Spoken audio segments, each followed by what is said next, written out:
गुरून् वैष्णवांश्च श्रीरूपं साग्रजातं सहगण रघुनाथान्वितं तं सजीवं साद्वैतं सावधूतं परिजनसहितं श्रीकृष्णचैतन्यदेवं श्रीराधाकृष्णपादान् सहगण ललिता श्रीविशाखान्वितांश्च कर्णिकारकृतकर्णिकाद्युतिः कर्णिकापदनियुक्तगैरिका मेचका मनसि मेचकास्तु ते मेचका भरण भारिणी तनु यस यस्य प्रसादात् भगवत प्रसादः यस्या प्रसादान्न गति कुतोपि ध्यायन् स्मरन् तस्य यशस्ति संध्यं वंदे गुरु श्री चरणारविंदम। परम मंगल श्री बिलाप कुसुमांजलि। श्री बिलाप कुसुमांजलि में श्री प्रिया जी के नूपुर की और श्री प्रिया जी के अभिसार की जो सेवा है उसकी अभिलाषा 12वें और 13वें पद्य में श्री रघुनाथ दास गोस्वामी जी कर चुके हैं। हम आज 14वां पद्य शुरू करेंगे कि यदवधि मम काचिन मंजरी रूप पूर्वा ब्रज भुवि बत नेत्र द्वंद दीप्तिम चकारो तदवधि तब वृंदारण्य राज्य प्रकामम चरण कमल लाक्षा संदीक्षा बभुव। पिछली बार ये श्याम सुंदर के श्रीहस्त में श्री प्रिया जी को समर्पित करने की बात को कह आई थे कि श्री प्रिया जी ने परम सुंदर शुक्लाभिसारी का स्वरूप धारण कर रखा है। माने श्वेत साड़ी, श्वेत ही ओढ़ना चमकीला और हीरा के सारे वस्त्र उनको धारण करके शशक वृद्ध वृद्ध अभिसारे माने राका निशा में अभिसार करती हुई वे विराजमान हो रही हैं। उनके नेत्र चंचल हैं, दिशा दिशा में देख रही हैं और कुबल दल कोशान्येव क्लृप्तान याभ्याम। श्री प्रिया जिधर देखती हैं उधर ही सुंदर कुबलय दल कोश उत्पन्न हो जाते हैं, अर्थात वृंदावन की भूमि उनके चरणों के नीचे सुंदर कमलों को प्रकट कर देती है। ये विशेष रूप से कहा भी गया कि जहां पद्मिनी नायिका, प्राकृत पद्मिनी नायिका भी जहां देखती हैं वहां पर भी कमल खिल जाते हैं उनकी दृष्टि से, तो यहाँ किशोरी जी का तो कहना ही क्या। तो कुबलय दल कोषाणी एवं क्लिप्तानी, जहां वे दृष्टि डालती हैं वहां पर नील कमल अपूर्व से खिल जाते हैं और वृंदावन की भूमि सेवा करने के लिए नील कमलों को खिला देती है, मन परम कोमल हो जाती है। अब आगे चल रहे हैं कि यद बधि मम काचिन मंजरी रूप पूर्वा, कि जब से मैंने श्री रूप पूर्वा मंजरी का दर्शन किया। रूप पूर्वा का तात्पर्य है जिनके नाम में पहले रूप लगा हुआ है फिर मंजरी है, अर्थात रूप मंजरी का मैंने जब से दर्शन किया है। रूप पूर्वा मंजरी, रूप जिनके नाम में पहले जुड़ा हुआ है ऐसी मंजरी का जिस दिन से मैंने दर्शन किया है। ब्रज भूमि बत नेत्र द्वंद दीप्तिन चकार, और उन श्री रूप मंजरी का ब्रज भूमि में नेत्र द्वंदम दीप्तिम चकारो, नेत्र द्वंद मेरे नेत्र दोनों नेत्रों के आगे श्री रूप मंजरी जी ने जब से अपने रूप को प्रकाशित किया है। तदवधि तब वृंदारण्य राज्ञी, हे वृंदावन की रानी, तदवधि माने उसी समय से प्रकृष्ट रूप से चरण कमल लाक्षा संदीक्षा ममाभूत। श्री रूप गोस्वामी जी की कृपा के द्वारा मेरे हृदय में आपके चरण कमलों का दर्शन करने की इच्छा उत्पन्न हो गई। ये श्री नरोत्तम ठाकुर महाशय ने जैसे कहा इसी तरह से ये कह रहे हैं। मैंने इन्होंने जैसा कहा वैसा ही श्री नरोत्तम ठाकुर महाशय ने भी बाद में कहा कि सुनिए अच्छे साधु मुखे बोले सर्वजन, श्री रूप कृपाए मिले युगल चरण। प्रेम भक्ति चंद्रिका में श्री नरोत्तम ठाकुर कह रहे हैं कि ये सुना है, साधु जन ये कहते हैं कि श्री रूप मंजरी की कृपा से युगल के चरण मिलते हैं। तो यहां पर वही बात कह रहे हैं कि जिस दिन से मेरे नेत्र द्वंद दीप्तिम चकारो, मेरे नेत्र द्वंद के सामने, मेरे दोनों आंखों के सामने श्री रूप जिनके नाम के आगे जुड़ा हुआ है, ऐसी किन्हीं मंजरी ने जब से अपने रूप को मेरी आंखों के सामने, दोनों आंखों के सामने प्रकाशित किया है, तदबधि उस समय से वृंदावन रण्य राज्ञी, हे वृंदावन की स्वामिनी, आप ही वृंदावन की स्वामिनी होकर के विराजमान हो, मेरे हृदय में आपके चरण कमल का दर्शन करने की इच्छा हो गई।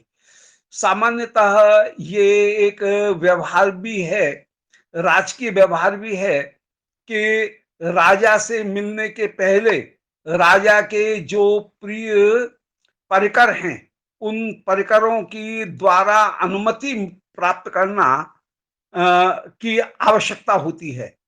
और उनकी यदि अनुमति मिल जाए, उनका यदि अनुगत्य मिल जाए, तो फिर अपनी प्रार्थना कहीं राजा जल्दी से स्वीकार कर लेता है। श्री विनय पत्रिका में तुलसीदास जी ने सारे देवी देवताओं की पहले प्रार्थना की। उसका जो स्तवन वाला जो पाठ है, अंश है श्री विनय पत्रिका जी का, विनय पत्रिका श्री तुलसी के साहित्य का इतिहास क्रम में यदि देखा जाए तो सबसे बाद का ग्रंथ है। और उस समय तक कहीं इतिहास क्रम में ऐसा देखा जा सकता है कि जैसे कवि की भजन एकदम प्रौढ़ हो गया। तुलसीदास जी की जो भजन पद्धति है वो एकदम, वे तो नित्य परकर ही हैं, परंतु फिर भी व्यवहार की दृष्टि से देखें तो एकदम प्रौढ़ हो गया। इसी तरह से श्री बिलाप पुष्पांजलि, ये भी एकदम बात की ही कहीं कोई कृति मालूम पड़ती है, जिसमें उनकी पूरी की पूरी रघुनाथ दास गोस्वामी जी की जो भजन पद्धति है वो एकदम प्रौढ़ हो गई है। और उसमें एक व्यवहार कहीं प्रकट हो रहा है कि श्री गुरुदेव की कृपा के माध्यम से, रूप मंजरी की कृपा के माध्यम से ठाकुर जी की कृपा, श्री प्रिया जी की कृपा परिपूर्ण रूप से प्राप्त होगी। क्योंकि राजा के पास में जब जाया जाता है तो पहले जितने भी सभासद हैं उनको भी साध लेना चाहिए। कहीं ऐसा न हो कि हम कोई बात कहें, हमारी एप्लीकेशन, हमारी प्रार्थना राजा के पास में पहुंचे और कोई दूसरा बीच में भाजी मार दे। इसीलिए विनय पत्रिका के प्रारंभ में भी हम ये एक पद्धति देखते हैं कि वहां पर श्री तुलसीदास जी गणेश जी, शंकर जी, देवी जी, हनुमान जी सबकी वंदना करते हैं। जितने भी देवी, इंद्र, इन सबकी वंदना करते हैं, सारे देवताओं की। क्योंकि श्री राम जी के दरबार में सब बैठे हैं और कहीं ऐसा नहीं हो कि कोई हमारा बोटरी न बने और वो हमको हमारी प्रार्थना जैसे ही आए उसमें भाजी मार दे। तो श्री कहीं राम जी का चित्त बदल जाए, इसलिए मेरे ऊपर कृपा नहीं करने। तो विनय पत्रिका उन्होंने लिख करके भेजी, एक पत्रिका अपनी शरणागति की, कि मुझे अपनी शरणागति में आश्रय में प्रदान करें, मुझे सेवा कहीं प्रदान करें, आश्रय प्रदान करें विनय पत्रिका में, तो कहीं कोई भाजी नहीं मार दे। इसलिए सबसे पहले उन्होंने जितने भी देवता हैं उन सबकी, गणेश, शिव, ब्रह्मा, इंद्र, इन सबकी वंदना की। और सबकी वंदना करने के बाद में, माने अन्य अन्य देवताओं की वंदना करने के बाद में, फिर बाद में फिर विचार किया कि भाई भले वंदना कर ली है परंतु अपने पास में तो कोई दम है नहीं। तुलसीदास जी ऐसे विचार कर रहे हैं कि अपने पास में तो कोई दम है नहीं, अपने पास में कोई योग्यता है नहीं। इसलिए फिर सबसे अंत में श्री हनुमान जी की वंदना की कि हनुमान जी बड़े कृपालु हैं, उनकी कृपा को वे राम द्वारे तुम रखवाले। तो श्री रामचंद्र जी के द्वार पर पहुंचने पर गुरुतत्व के रूप में श्री हनुमान जी विशेष रूप से कृपा करेंगे, इसलिए हनुमान जी की वंदना की।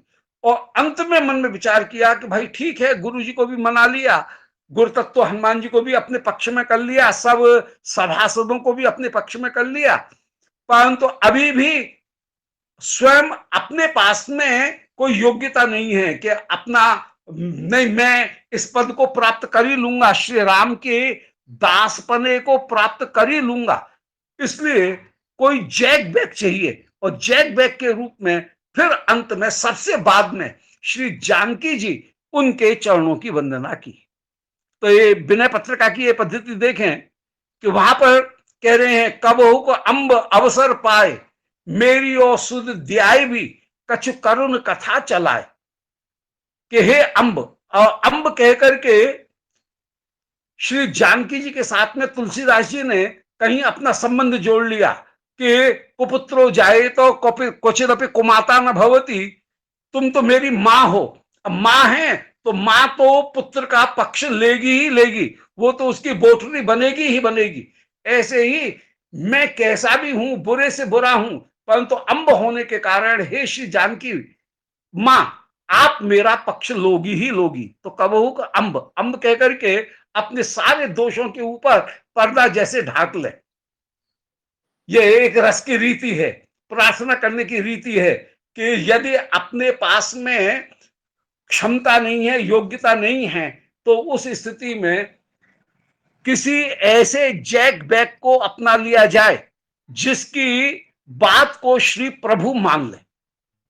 तो इसलिए जानकी जी का सबसे बाद में पक्ष लिया, और फिर अम्ब अवसर पाए, वो भी मौका देख करके मेरी प्रार्थना रखना, उस समय नहीं जबकि मेरे दोषों को देख करके श्री प्रभु झुझला रहे हों, क्रोध कर रहे हों, और उस समय कहीं मेरी ये पत्रिका आपने विनय पत्रिका उनके सामने रखी तो उठा करके फेंक देंगे, रिजेक्ट कर देंगे, ये पत्रिका के ऊपर उनकी सही नहीं हो पाएगी।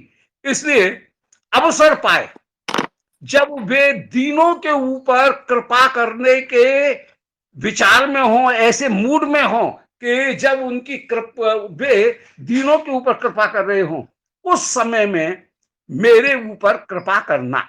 तो कबो को अम्ब अवसर पाए, ये मौका देख करके, कि गलत समय पर यदि कोई वस्तु रखी जाएगी तो उसका प्रभाव नहीं होगा। ठीक समय पर जब वे दयालु होकर के दीनहीनों के ऊपर दया करते हुए उनको अपना रहे हों, उनको दान कर रहे हों, उस समय ये मेरी एप्लीकेशन, मेरी जो प्रार्थना पत्र है, ये विनय पत्रिका, इस पत्रिका को रख देना। तो ऐसे ही श्री रघुनाथ दास गोस्वामी जी ने यहां पर पकड़ रखे हैं श्री रूप मंजरी जी को जैक बैक के रूप में, कि हम में तो कोई भी क्षमता नहीं है, परंतु हमारे पास में बस एकमात्र सहारा है कि हमारा संबंध कहीं श्री रूप मंजरी जी के साथ में जुड़ा हुआ है। तो यद बधि मम काचित मंजरी रूप पूर्वा, तो वहां पर भी तुलसीदास जी कह रहे हैं, कबहू का अम्ब अवसर पाए, तो मेरी और सुध द्याई भी, रामचंद्र जी को मेरी सुधि दिला देना। कछु करुण कथा चला है, वो भी सीधे सीधे नहीं, कोई करुण कथा चला करके मेरी सुध दिलाना, अर्थात एक भूमिका बना करके कि जगत में आप बड़े प्रसिद्ध हैं, दीन दयालु होकर के, दीनानाथ होकर के प्रसिद्ध हैं। एक दिन मुझे मिल गया था, बहुत चरणों में प्रार्थना कर रहा था, बड़ी उसकी दयनीय दशा थी, राम बोला उसका नाम है, ऐसे मेरी कुछ चर्चा चला करके मेरी याद दिला देना। ऐसे यहां पर श्री रूप मंजरी जी जो है, उनका आश्रय ग्रहण करके श्री रघुनाथ दास गोस्वामी जी विराजमान हैं और कह रहे हैं कि यद बध मम काचित मंजरी रूप पूर्वा। श्री किशोरी जी के दरबार में हमको पूछने वाला कौन, हम तो अपराधी अपराधी हैं, और इतने अपराध किए हैं कि अपराधों को क्षमा कराने का मुंह भी हमारा नहीं हो रहा है, परंतु रूप पूर्वा श्री मंजरी, उनको जब से मैंने देखा, रूप कहने का तात्पर्य है रूपैति रूपम ददाती सा रूप मंजरी। जो रूपैति, जो स्वरूप को प्रदान करें, साधक की मंजरी स्वरूप को जो जगा दें, उसका नाम रूप मंजरी है। अथवा जो निरूपण करे, उसका नाम मंजरी। रूप शब्द के दो अर्थ हुए, जो रूप प्रदान करे या निरूपण करे। श्री प्रिया जी की, श्याम सुंदर की लीला माधुरी का निरूपण करने के कारण वे रूप मंजरी हैं। अथवा साधक जो उनकी शरणागति ग्रहण कर ले, उनको कृपा करके वे मंजरी पने का रूप प्रदान करती हैं, दासी पने का रूप प्रदान करती हैं। ऐसी श्री रूप मंजरी जी की का जब से मैंने दर्शन किया, तो ब्रज भूमि बत नेत्र द्वंद दीप्तिम चकारो। श्री रूप मंजरी की अपूर्व कृपा कि उन्होंने ही ब्रज भूमि में मुझे नेत्र द्वंद दीप्तिम चकारो, मेरे नेत्रों के सामने वे आ गई। अर्थात श्री रूप गोस्वामी के रूप में वे मेरे सामने आ गई, और फिर उन रूप गोस्वामी के भीतर मैंने रूप मंजरी को देखा। एक बड़ा सुंदर भाव है कि रूप गोस्वामी में रूप मंजरी है, रूप मंजरी में रूप गोस्वामी नहीं है। फिर से दोबारा दोहरा दें कि रूप गोस्वामी में रूप मंजरी है, परंतु रूप मंजरी में रूप गोस्वामी हो ये आवश्यक नहीं है, वे वहां पर नहीं है। क्योंकि श्री रूप गोस्वामी भजन की पद्धति को बताएंगे, वैराग्य की पद्धति को बताएंगे, परंतु रूप मंजरी जी वैराग्य की पद्धति को नहीं बताएंगी। वे तो नित्य परकर में विराजमान, नित्य लीला में विराजमान है। उनको क्या पड़ी कि किसी साधक को वैराग्य कैसे हो इसकी पद्धति बताएं, कर्म का परित्याग कैसे हो, कर्म का भगवत समर्पण कैसे किया जाए, ज्ञान क्या वस्तु है, ब्रह्म क्या वस्तु है, परमात्मा क्या वस्तु है, परमात्मा का अंश जीव कैसे है, माया कैसे जीव को मोहित कर रही है, ये सारे दार्शनिक विवेचन उनको प्रस्तुत करने की रूप मंजरी को जरूरत नहीं है।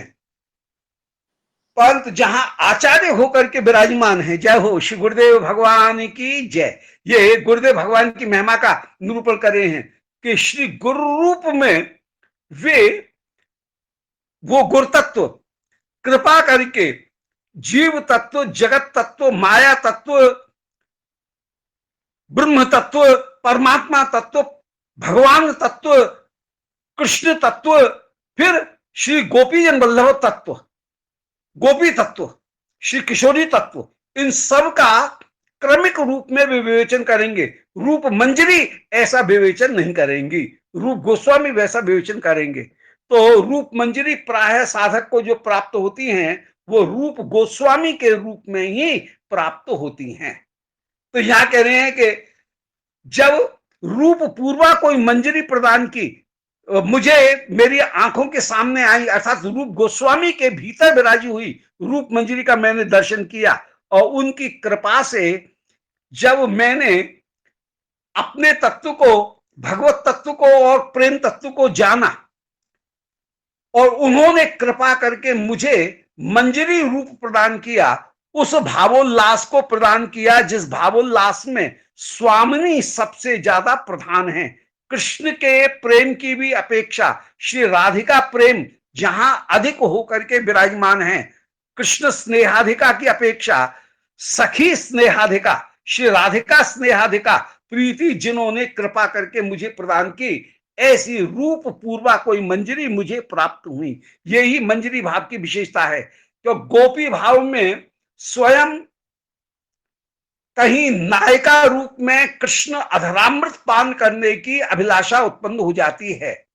इसलिए जगत तो ये समझता है कि नायिका बहुत बड़ी चीज है, नायिका बनना बहुत बड़ी चीज है, परंतु तत्वतः यदि रस की दृष्टि से देखा जाए तो वहां पर भी कहीं ना कहीं थोड़ा सा स्वार्थ हो सकता है, निज सुख का अंश हो सकता है। परंतु जो मंजरी हैं उनमें बिल्कुल भी अपने सुख के अंश की गंध मात्र, ओडर मात्र भी नहीं है। इसलिए मंजरी स्वरूप सबसे अधिक है। न भावो मंजरी भावात अन्यो भूयात मम क्वचित। मंजरी भाव से अलग कोई भाव नहीं हो, और उस भाव को भी विश्लेषण के साथ में सोपानबद्ध रूप में एक एक स्टेप कैसे पार करते हुए व्यक्ति आगे चलेगा। श्रद्धा, साधु संग, भजन क्रिया, ये सारे स्टेप जैसे श्री विश्वनाथ चक्रवर्ती जी ने पहले बताए थे, उन सारे स्टेप जो सोपान हैं, उन सोपानों को श्री रूप मंजरी के अनुगत्य में मैं जिस दिन से रूप मंजरी जी का मैंने दर्शन किया है, रूप गोस्वामी के भीतर रूप मंजरी का मैंने दर्शन किया, और उन रूप मंजरी ने मुझे भी मंजरी रूप प्रदान किया। जो रूपई थी, जो रूप प्रदान करे, दासी का रूप प्रदान करे, उसका नाम रूप मंजरी है। और उस पद्धति को जिन्होंने कृपा करके बताया है, तदवधि तब वृंदारण्य राज्ञी कामम, उस दिन से हे वृंदावन की स्वामिनी, आप ही वृंदावन की स्वामिनी हो। वास्तव में ये वृंदावन आपका ही है, और इसमें श्री वृंदावन राज्य के लेकर के श्री युगल सरकार का जो परस्पर नित्य जो विवाद, वो विवाद में ये ही अंत में सिद्ध हुआ कि वृंदावन की स्वामिनी श्री किशोरी जू हैं, श्यामाजू हैं। यहां हमारे वृंदावन में श्यामाजू का ही राज्य एकमात्र विराजमान है। तो तदवधि तब वृंदावन्य रण्य राज्ञी, इस वृंदावन की, अरण्य वृंदावन की, अरण्य का होने का तात्पर्य है कि जहां पर कोई दूसरा प्रतिद्वंदी है ही नहीं, ऐसे इस वृंदावन की हे स्वामिनी। जहां युद्ध करने वाला कोई हो उसको हम कहेंगे रण्य, रण करने वाला। जहां पर कोई युद्ध करने वाला न हो, कहीं भी जाओ, कहीं भी बैठो, उसका नाम है अरण्य। और जो अपूर्ण रूप से वर्ण कर ले, उनका नाम है वृंदा। वृंदा शब्द का अर्थ है, व्री धातु से बना है वृंदा शब्द। व्री और द, इन दो शब्दों से बना है। द उपसर्ग लग करके व्री धातु में, माने जिसको वर्ण कर लिया गया उसका नाम है, वर्ण करने वाली उनका नाम है वृंदा। जो चुन ले, तो तदवधि तब वृंदारण्य राज्ञी, हे श्री वृंदावन की स्वामिनी, आप ही वृंदावन की स्वामिनी होकर के विराजमान। वैसे भी ये देखा जाए तो श्याम सुंदर का राज्याभिषेक पहले हुआ, फिर श्याम सुंदर का राज्याभिषेक होने के बाद में फिर राधा रानी का राज्याभिषेक हुआ। और जो राजनीति है, उस राजनीति की ये पद्धति है कि जिसका बाद में राज्याभिषेक होता है, सबसे बाद में, वही राजा माना जाता है, पहले वाला राजा नहीं माना जाता है। पहले भले उसका राज्याभिषेक हुआ हो, परंतु बाद में जो होता है वो ही राजा माना जाता है। इसलिए वृंदावन की स्वामिनी श्री राधा रानी ही हैं।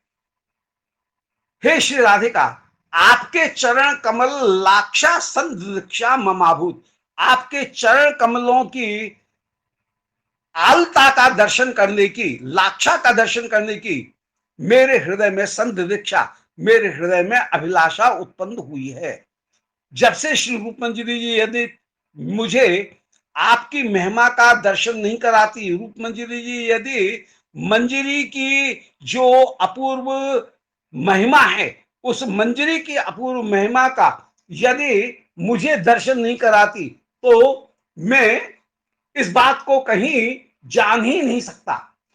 तो जो मंजरी का अपूर्व ग्लोरी है, उसका जो मैग्नीट्यूड है, उसका एक मंजरी का जो अपूर्व गौरव है, उसकी जो औकात, उसकी जो अहमियत है, ऐसी अहमियत का मुझे बोध नहीं होता।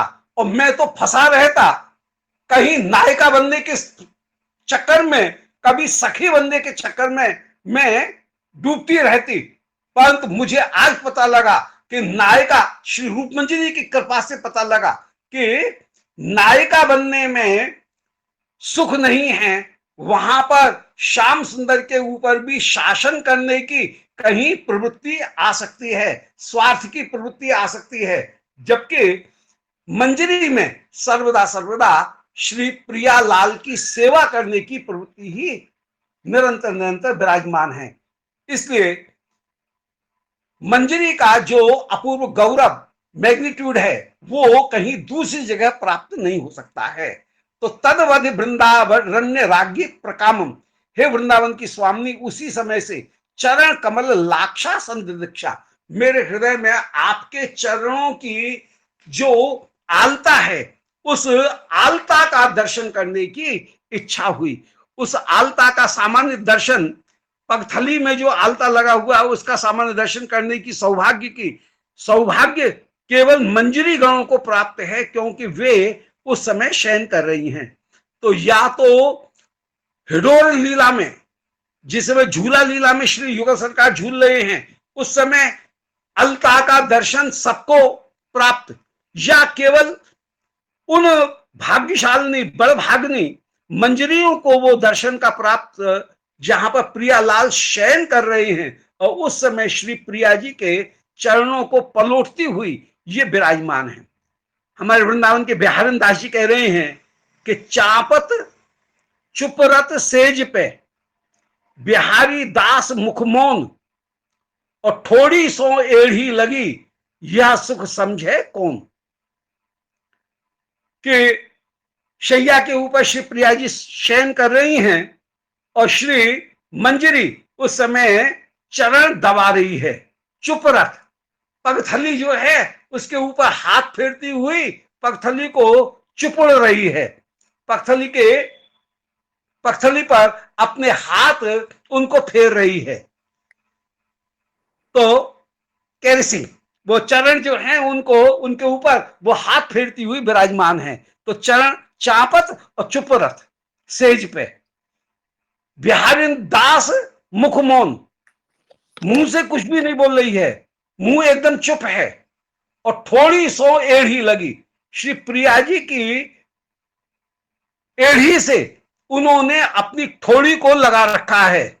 यह सुख समझे कौन। अब ये जो सुख है कि चरणों को चूमते हुए, चरण जो हैं उन पर अपनी थोड़ी लगा करके जहां बैठी हैं, प्रिया को बोलने की जरूरत नहीं, यदि किसी चीज को कहनी हो तो चरण की ठोकर मार करके ही दासी से कह रही हैं। और जिस समय चरण की ठोकर मारे उस समय अलता जो लगा हुआ है वो अलता मेरे कभी भुजा के ऊपर और कभी मेरे मस्तक के ऊपर वो अलता चरण का चिन्ह अंकित हो जाए। तो यह सुख समझे कौन। श्री प्रिया के चरणों को इतनी निकट से अपनी थोड़ी से छुपा करके रहना, ये जो सुख है, ये सुख और कोई दूसरा नहीं समझ सकता है। आगे श्री बिहारी देव जी कह रहे हैं कि सांस समुझ सुर बोलिए चलत नैन की कोर, मैनन चैन न पावही जहां बहरे युगल किशोर। श्वास समुझ, श्री नुकुंज मंदिर में बोलने की जरूरत नहीं है, प्रियालाल की श्वास को समझ करके, श्वास की गति को देख करके ये समझती हैं, ये मंजरी समझती हैं कि इस समय प्रियालाल को किस चीज की जरूरत है। उनको पंखा की जरूरत है, हवा की जरूरत है, कि उनको इस समय कोई पंखुड़ी उनके गड़ तो नहीं रही है, इसकी जरूरत है। या कहीं प्रियालाल के दर्शन के समय कहीं कोई लता की डाली बीच में तो नहीं आ रही है, अथवा कहीं तकिया खिसक तो नहीं रहा है जिसको वे बार बार संभाल करके शैया के ऊपर रखती हैं। तो श्वास समझ, श्वास देख करके, प्रियालाल की श्वास उनको समझ करके सुर बोलिए। ये सदा सदा रस को बढ़ाने वाली जो बात है उसको ही ये मंजरीगण निरंतर निरंतर बोलती हैं, सुर में बोलती हैं, बेसुरा नहीं बोलती हैं। जैसे परम मधुर स्वर में यदि तनिक सा भी तंबूरा उतर जाए तो फिर रस बिगड़ जाता है। साज यदि उतर जाए, बीणा उतर जाए, तबला उतर जाए, तो जैसे वो रस नहीं देता है, ऐसे ही सुर बोलिए। श्री प्रियालाल के स्वर में सुर मिला करके ही ये सखीगण निरंतर बोलती हैं। तो श्वास समुझे सुर बोलबो, और चलत नैन की कोर, यहां चलने की आवश्यकता, मुंह से बोलने की आवश्यकता नहीं है। नेत्रों के इशारे से श्री रूप पूर्वा जो मंजरी हैं, श्री रूप मंजरी, रक्त मंजरी जी, श्री लवंग मंजरी जी, वे जैसे नेत्रों से इशारा करती हैं, ये ला चल पंखा कर। इस समय प्रियालाल के पसीना आ रहा है। इस समय श्री लाल श्रमित हो रहे हैं, उनके चरण को दबा, उनकी कमर को दबा, उनकी पीठ को दबा, और ऊपर पीठ की तरफ दबा। ऐसे इशारे से जहां पर सारी सखीगण कह रही हैं, तो सांस समझ, श्वास श्वास में समझना, सुर में बोलना, और चलत नैन की कोर, नेत्र की कोर से चलना। मैनन चैन न पावही, यहां कामदेव जो है वो कामदेव के कारण श्री प्रियालाल तनिक भी चैन नहीं पा रहे हैं, परम सुकोमल हैं, परंतु परम सुकोमल होते हुए भी रस में अत्यंत अत्यंत श्रमित होकर के ये विराजमान। कहा तो इतनी कोमल कि बस उनकी कोमलता का कोई ठिकाना नहीं, क्योंकि इस ब्रिज में को गोवर पाथनी, को ढोवत पाए, और एक सुहागन लाडली बोलत हु अलसाए। ब्रिज की स्थिति यह है, हमारे निकुंज की स्थिति, कि कहीं ब्रिज में कोई गोवर थापने वाली गोपी होगी, को गोवर पाथनी, गोवर थाप रही है, कोई होगी, कोई सुंदरी, वो गोबर थापती होगी। को ढोत पाए, कोई जल ढो रही होगी, परंतु एक सुहागिन लाडली, श्री लाडली जी इतनी सुहागिन है, ऐसी परम परम सौभाग्यवती है, इतनी कोमल हैं कि बोलत हूं ललसा है, कि बोलने में भी जहां थकान होती है, बोलने में भी भार लगता है।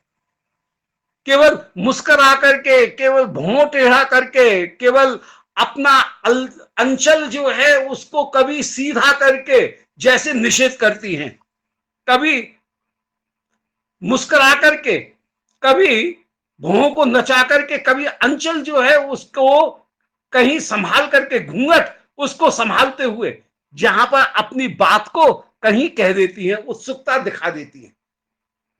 कभी अपने ओठ जो हैं उनको मिचका करके वे कह देती हैं कि श्याम सुंदर की किसी बात को मानूंगी, किसको नहीं मानूंगी। ये ओठों की भंगिमा मात्र से जहां प्रकट कर देती है। तो ये रस की रीति अद्भुत। तो ये श्री रूप पूर्वा मंजरी की अपूर्व महिमा है कि यदि श्री वृंदावन राज्ञे प्रकामम, कि जब से श्री रूप मंजरी जी का मेरे ऊपर कृपा हुई है, तब से मैं चरण कमल लाक्षा संध दीक्षा, चरण कमल के लाक्षा अलता का दर्शन करने की मेरे हृदय में अभिलाषा उत्पन्न हो गई।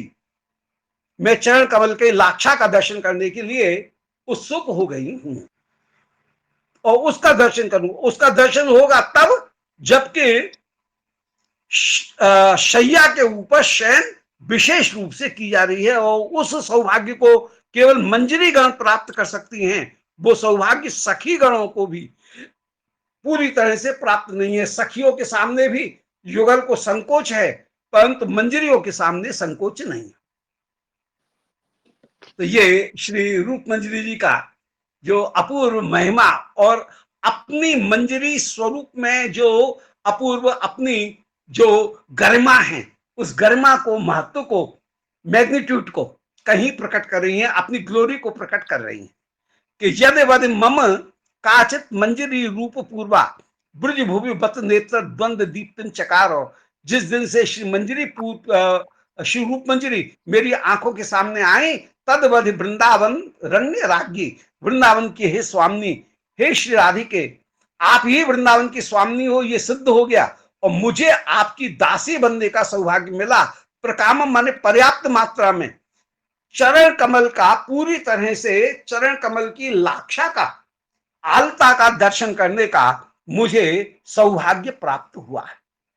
अब कह रहे हैं कि हे श्री राधिके, आपकी महिमा अद्भुत होकर के विराजमान है। ये रसिकों की जो वाणी है वो अद्भुत होकर के विराजमान। रसिकों ने वर्णन किया गया कि पद उठे पर्दा उठे। वाह! रसिक कोई पद नहीं उठाते हैं, उनकी कोई श्लोक नहीं है, जैसे निकुंज मंदिर का पर्दा ही उठ जाता है।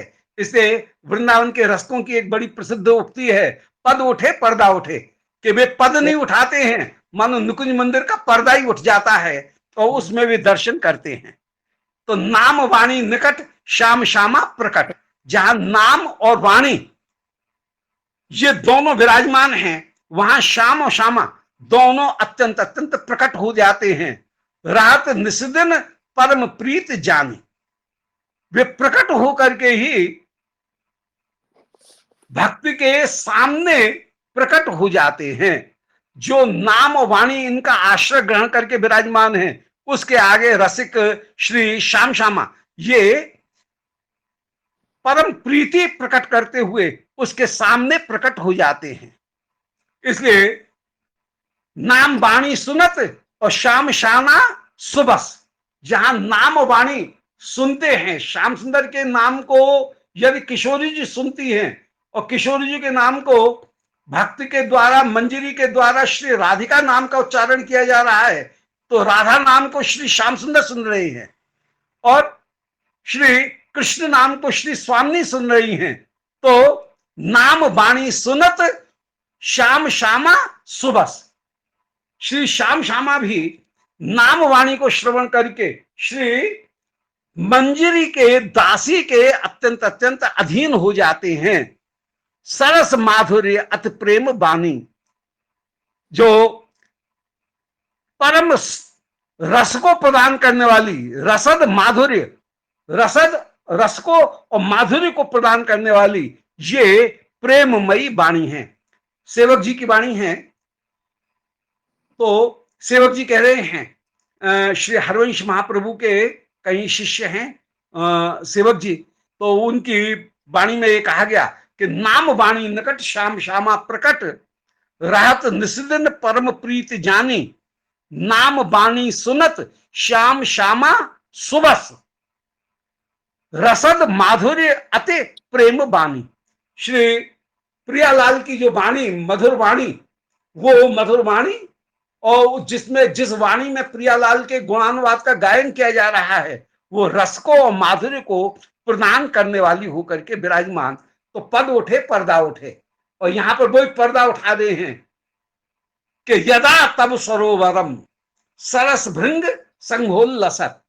हे श्री राधिके, जिस समय मैंने आपके श्री वृंदावन का दर्शन किया है, उस वृंदावन का दर्शन करके मैं एकदम व्याकुल हो गई हूं, और श्री वृंदावन का दर्शन करके मुझे श्री प्रियालाल आपकी रूप माधुरी का ही दर्शन हो रहा है।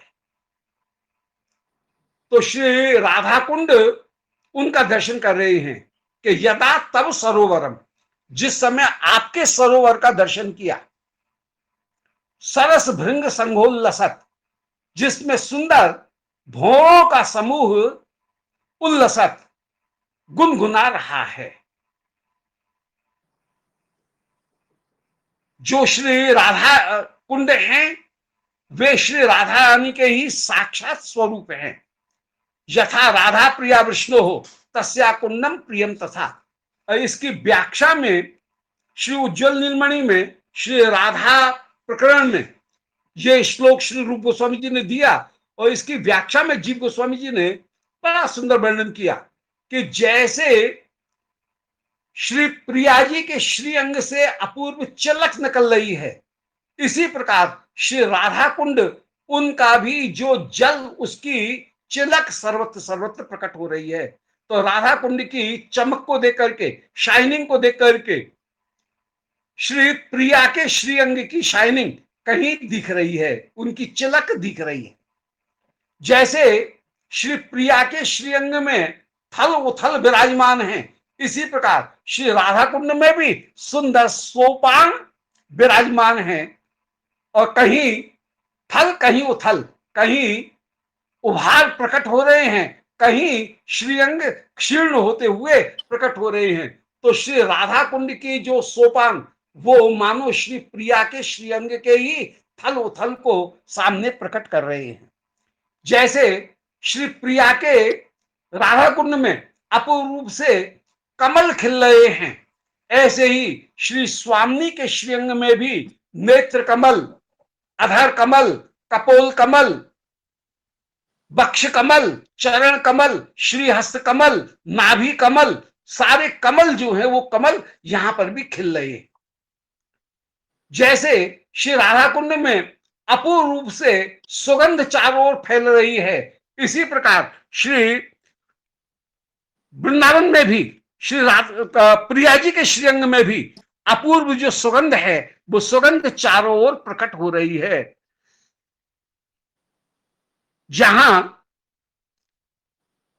चंपे का दर्शन करके श्री प्रिया की नासिका की स्मृति हो आए, जहां मधु का दर्शन करके कपोल की स्मृति हो जाए, कुंद का दर्शन करके कुंद पुष्प का श्री प्रिया की दंतावली की प्रतीति हो जाए, केतकी का दर्शन करके श्री प्रिया की पिडली का दर्शन हो जाए, जहां कोमलय का दर्शन करके उनके श्रीअंग वक्षस्थल रसद कुंज उनका दर्शन हो जाए, कदम्ब का दर्शन करके उनके चरणों का दर्शन हो जाए, ऐसे श्री वृंदावन, श्री राधा कुंड श्री प्रिया की रूप माधुरी का ही दर्शन करा रहे हैं। श्री प्रिया के श्रीअंग में 8 जो कुंज हैं, वे 8 कुंज अपूर्व रूप से विराजमान हैं। रंगद, रसद और वसुधा पुण्य, अरुसुन विशद, विचित्र अनूप, अमित कला अमृताधि कुंज मधि, बिलसत भवन अधिपति भूप। श्री प्रिया के श्रीअंग में 8 जो कुंज हैं, रंगद कुंज जो है, रंगद कुंज है अनुराग, अनुराग यहां पर विराजमान। रसद कुंज जो है वो है वक्षोज, जहां रहस कुंज जो है वो है विलास, जहां वसुधा कुंज जो है वो ही है श्वासा, श्वास जो है वो ही वसुधा कुंज होकर के विराजमान है। जहां पर अपूर्व विशद जो कुंज है वो विशद कुंज, वो कपोल, वो ही विशद कुंज होकर के विराजमान। विचित्र कुंज वे जंघा होकर के विराजमान हैं, और अमित कला कुंज ये ही कटाक्ष होकर के विराजमान हैं, और अमृत कुंज अधर ये विराजमान है। तो श्री प्रिया के श्री अंग में जैसे अष्ट कुंज विराजमान, इसी प्रकार यदा तव सरोवरम सरस भृंग संघोल्लसत, जिस समय मैं आपके सरोवर का दर्शन करती हूं, उस समय सरोवर का दर्शन करते हुए श्री प्रियालाल, श्री किशोरी जी, उनके श्रीअंग की रंगद, रसद, वसुधा जो कुंजे हैं उनका ही विशद, अनूप, अमित कला, अमृत कुंज, इन सब कुंजों का ही, अष्ट कुंजों का ही मैं दर्शन करती हुई विराजमान होती हूं। अब कहीं अनधिकारी को पता नहीं लग जाए, इसलिए छिपा करके उसे प्रतीक रूप में वर्णन कर रहे हैं। अन्य लोग ये समझेंगे कि ये तो वृंदावन की शोभा का, प्रकृति की शोभा का, नेचर की शोभा का वर्णन किया जा रहा है, परंतु तत्वतः वृंदावन के माध्यम से, श्री राधा कुंड के माध्यम से श्री किशोरी जी की रूप माधुरी का ही वर्णन कर रहे हैं। यथा राधा प्रिया विष्णु हो तस्या कुंडम प्रियम तथा, जैसे राधिका प्यारी हैं ऐसे ही उनका कुंड भी श्री श्याम सुंदर को अत्यंत अत्यंत प्यारा। जैसे श्री राधिका की शरणागति ग्रहण करने पर साधक को श्री राधिका दास से मिल जाएगा, इसी प्रकार श्री राधा कुंड को प्रणाम किया जाएगा, तो राधा कुंड को प्रणाम करने पर श्री राधा दास की प्राप्ति अवश्य ही हो जाएगी। तो राधा कुंड में और श्री राधा में अभेद स्थापित करते हुए, धाम और धामी इन दोनों में अभेद स्थापित करते हुए श्री दास गोस्वामी जी श्री राधा कुंड की वंदना कर रहे हैं। कि यदा तव सरोवरम, बोले हे श्री स्वामी, जब से मैंने आपके सरोवर का दर्शन किया, वो सरोवर नहीं है, साक्षात आपकी ही श्री विग्रह हैं, आपका ही मूर्ति है, श्री विग्रह है, जहां पर सुंदर कमल नहीं खिल रहे हैं, मानो नेत्र कमल, अधर कमल, हस्त कमल, चरण कमल खिल रहे हैं, जहां पर सोपान नहीं है, वे ही कहीं श्रीअंग के थल उथल होकर के विराजमान हैं, जहां पर जल की अपूर्व चिलक नहीं है, वो ही मानो सुंदर साटिका है, जहां पर के सुंदर जो वृक्ष हैं, पुष्प हैं, वे पुष्प ही आपकी चंपे ही नासिका होकर के, कुंद ही दंतावली होकर के, केतकी ही पिडली होकर के, कमल ही वक्षोज होकर के, कदली ही जंघा बन करके, कदम्ब ही चरण बन करके, जहां पर चारों ओर शोभा को प्राप्त हो रहे हैं। और सरस भृंग संघोल्लसत, जहां पर भृंग संघ विराजमान है। अब ये भृंग संघ कौन है? भृंगों का समूह है, जितनी भी सखीगण, उन सबों के नेत्र, अर्थात वे अपलक आपकी रूप माधुरी का दर्शन करते हुए विराजमान हैं। तो भृंग संघ लसत, भृंगों का जो संग है, मन सखियों का जो नयन भोरा, वे आपकी रूप माधुरी का दर्शन करते हुए विराजमान हो रहे हैं। सरोरुह कुलोज्वलम, श्री राधा कुंड वे सरोरुह कुलोज्वलम, कमलों के समूह से उज्जवल होकर के विराजमान। ये हस्त कमल, चरण कमल, नाभि कमल, वक्षोज कमल, अधर कमल, नेत्र कमल, कपोल कमल, चुमुक कमल, सारे कमल ही कमल हैं। तो यहां पर सरोरुह कुलोज्वलम, श्री वृंदावन, श्री राधा कुंड कमलों से युक्त होकर के विराजमान। और इसी प्रकार श्री राधा कुंड भी कमलों से युक्त होकर के विराजमान, जो श्री प्रिया के विभिन्न जो रंगद, रसद, वसुधा आदि जो कुंज हैं, विचित्र कुंज, विशद कुंज, अमित कला कुंज, अमृत कुंज, इन सारी कुंजों का ही जहां दर्शन कराते हुए विराजमान हो रही हैं। स्फुटत सरज सरसिजाक्षित, हे सरसिज अक्षी, सरसिज माने कमल के समान नेत्र वाली, हे श्री प्रियाजू, स्फुटत आपकी अपूर्व शोभा चारों ओर प्रकट हो रही है।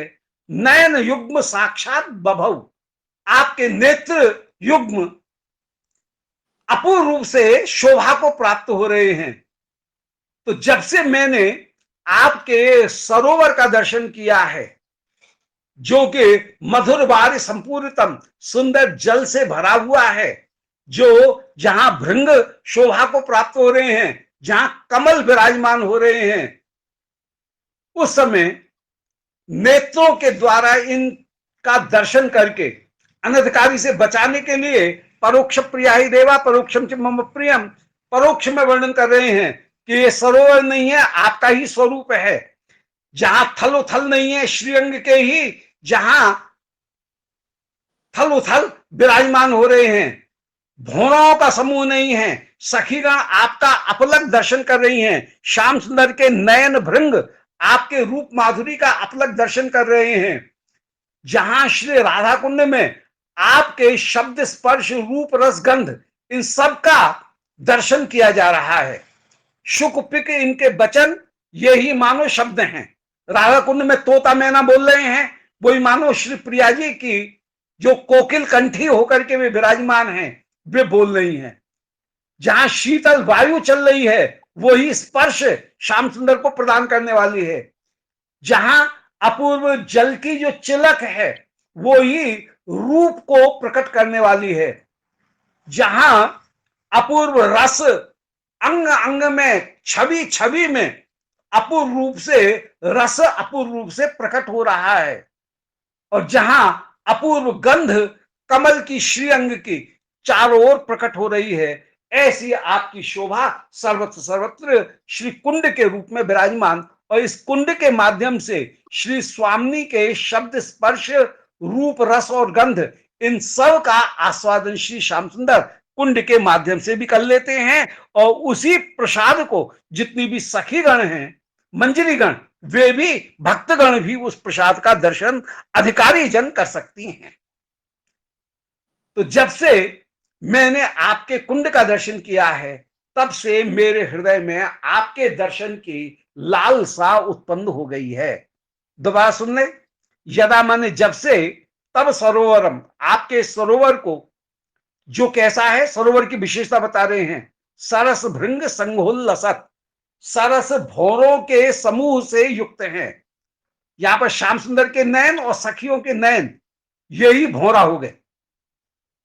सरोरुह कुलोज्वलम, और वो सरोवर कैसा है, कमलों के समूह से उज्जवल सुशोभित है।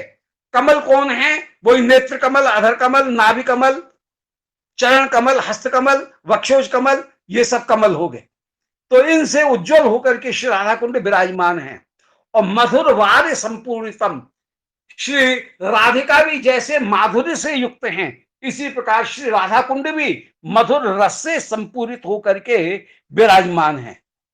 और स्फुटत सरसिजाक्षी है, स्फुटत माने परम सुंदर रूप में प्रकाशित होने वाला। ये मेरे सामने जो प्रकाशित हो रहा है श्री वृंदावन, श्री राधा कुंड, वह हे सरसिजाक्षी, हे सरोवर के समान। सरसिज माने कमल, सरसी माने जल, उसमें जो उत्पन्न हो, सरोवर में जो उत्पन्न हो, उसका नाम है सरसिज। सरस, सरसी कहते हैं सरोवर को, और उसमें जन्म लेने वाला। प्राय कमल सरोवर में उत्पन्न होते हैं, इसलिए सरसिज कहलाते हैं। नैन युग्म साक्षात बभौ, आपके नेत्र युग्म का, दोनों नेत्रों का, जब से मैंने अपने नेत्रों से आपकी इस रूप राधा कुंड का मैंने दर्शन किया है, नयन युग्म साक्षात भवौ, मेरे नेत्रों को श्री राधा कुंड का साक्षात्कार हुआ, तदैव मम लालसा अजनी, उसी दिन से मेरे हृदय में आपके चरण कमल का, आपका दर्शन करने की, आपके दास्य को ग्रहण करने की लालसा उत्पन्न हुई। तदैव मम लालसा अजनी, मेरे हृदय में मैं आपकी दासी बनूं, ऐसी की दासी बनना चाहिए जो अद्भुत होकर के विराजमान हो, जैसी कहीं कोई दूसरी रानी हो ही नहीं सकती है, ऐसी आपकी दासी बनने की मेरे हृदय में, राधिका दासी की अभिलाषा मेरे हृदय में उत्पन्न हुई है। तो ये श्री राधा कुंड के दर्शन का प्रभाव और श्री रूप मंजरी, इनके दर्शन का अपूर्व प्रभाव है कि उस प्रभाव के कारण मेरे हृदय में राधा दर्शन की अभिलाषा उत्पन्न हुई। धाम और धामी इनका अभेद निरूपण किया, और धाम भी श्री राधिका दासी को प्रदान करता है। और जब दासी की बात आई तो अंत में कह रहे हैं कि पादाब्जो स्तव बिना बर दास्य में वो, कई बार ये श्लोक आ चुका है कि आपके चरण कमलों के दासी को त्याग करके नान्यत कदापि समय, कोई सौगंध दे करके भी मुझे बुलाए तब भी, हे देवी, न अन्यत कदापि याचे, मैं किसी दूसरी वस्तु की कभी भी अभिलाषा नहीं करूंगा। सक्षायते मम नमोस्तु नमोस्तु नित्यम, आपके सख्यपने को, सखी बनने के भाव को भी मैं स्वीकार नहीं करती हूं। मुझे आपका श्री श्याम सुंदर की प्रिया बनना तो बड़ी दूर की बात, मैं तो आपकी सखी बनना भी नहीं चाहूंगी।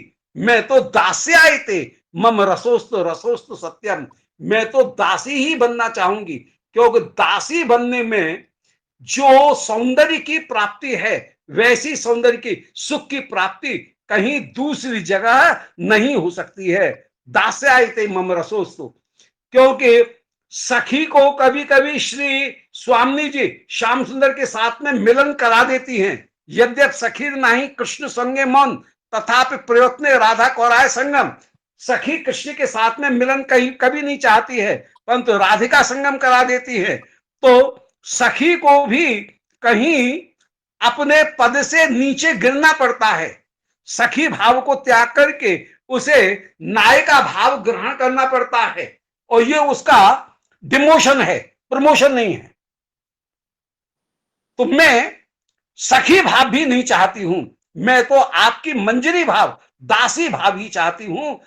दास्यायते, तुम्हारी मैं दासी बन करके रहूं, इसी में रसोस्तु रसोस्तु सत्यम, मेरा रस है, इसके अतिरिक्त और कोई दूसरी वस्तु में मेरा रस नहीं है। सत्यम, इस बात की सौगंध खा करके मैं कहती हूं। जय जय श्री राधे। श्री किशोर जी की दासी बन जाएं हम, मंजरी बन जाएं, क्योंकि मंजरी ये नाम ही दासी का है। नाट्य शास्त्र में, भरत के नाट्य शास्त्र में मंजरी ये दासियों के नाम होते हैं। तो मैं कहीं दासी बन करके अच्युत मंजरी, अच्युत श्यामा मंजरी, ऐसे मंजरी बन करके, वृंदा मंजरी, ऐसा मंजरी बन करके मैं कहीं विराजमान हो जाऊं, यही भाव वे निरंतर निरंतर धारण कर रही हैं। बोलो श्री वृंदावन बिहारी लाल की जय, किशोरी जय विश्वानंदिनी की जय, जय रासेश्वरी की जय, जय कुंडेश्वरी की जय। जय। जय जय। दंडवत प्रणाम महाराज जी। जय जय, धन्यवाद, जय जय, जय हो, जय जय जय, सबको प्रणाम, धन्यवाद। दंडवत प्रणाम महाराज जी। अद्भुत दृष्टांत आपने दिया था 14वें श्लोक में और 12वें में भी, वो रूप मंजरी वाला और श्री रूप गोस्वामी वाला। बहुत एकदम अद्भुत। बहुत बहुत बहुत बहुत धन्यवाद महाराज जी। जय जय। अति सुंदर। रसकों की वाणी की अद्भुत है, वो रसकों की वाणी का वाणी अपने आप बोलती है। हाँ, जय और जो पद जय। भी आपने हमारे साथ बांटी वो भी अति सुंदर। बहुत बहुत धन्यवाद महाराज जी। जय कोटि दंडवत प्रणाम। धन्यवाद प्रणाम, धन्यवाद प्रणाम। जय श्री राधे। जय श्री राम। Any question? ठीक है महाराज जी, एक प्रश्न था। धन्यवाद। अच्छा अच्छा, हाँ हाँ जी। वो आपने बोला था कि रूप गोस्वामी के भीतर रूप मंजरी है, लेकिन हाँ रूप मंजरी के भीतर रूप गोस्वामी नहीं है। हाँ, ये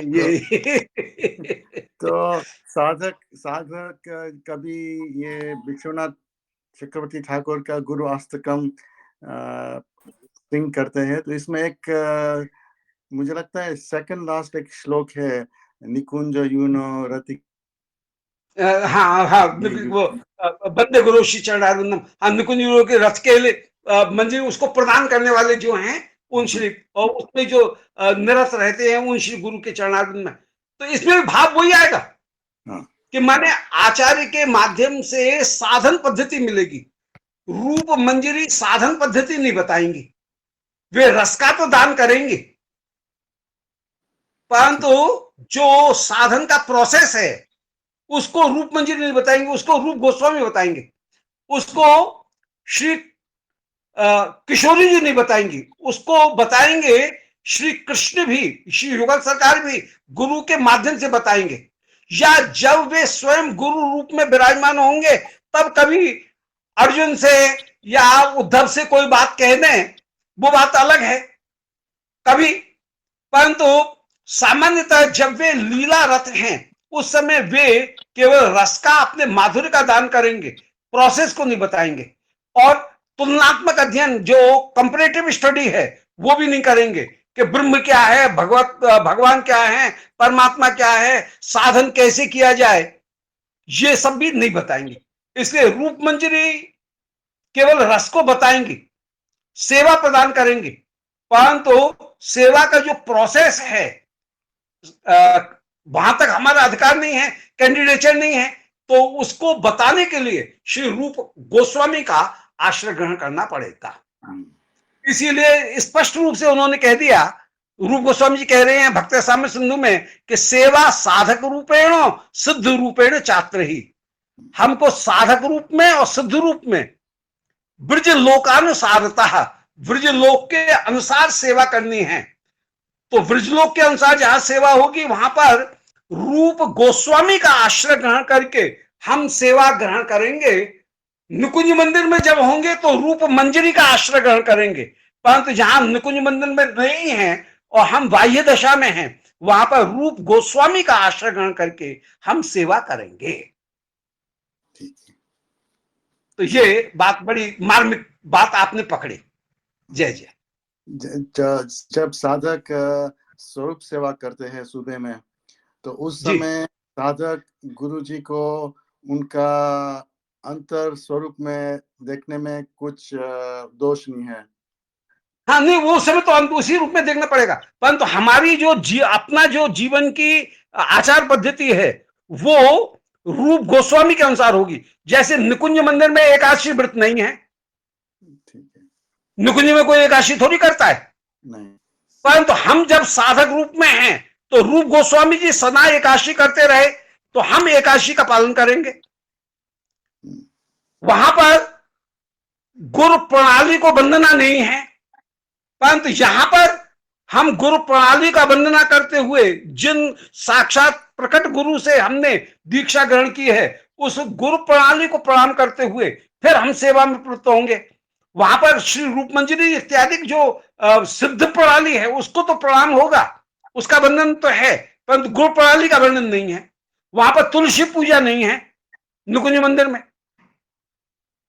वहां पर कोई पंडित जी की पूजा करने के लिए थोड़ी बैठते हैं, परंतु हम यहां पर श्री तुलसी जी की, वृंदा जी की नित्य पूजा करेंगे, उनकी आरती करेंगे, उनको दीपदान करेंगे, भोग लगाएंगे।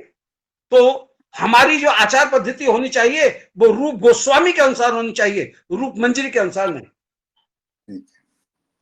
जय राधे। जय राधे, बहुत क्लियर, धन्यवाद महाराज। जय जय श्री राम। जय जय, धन्यवाद।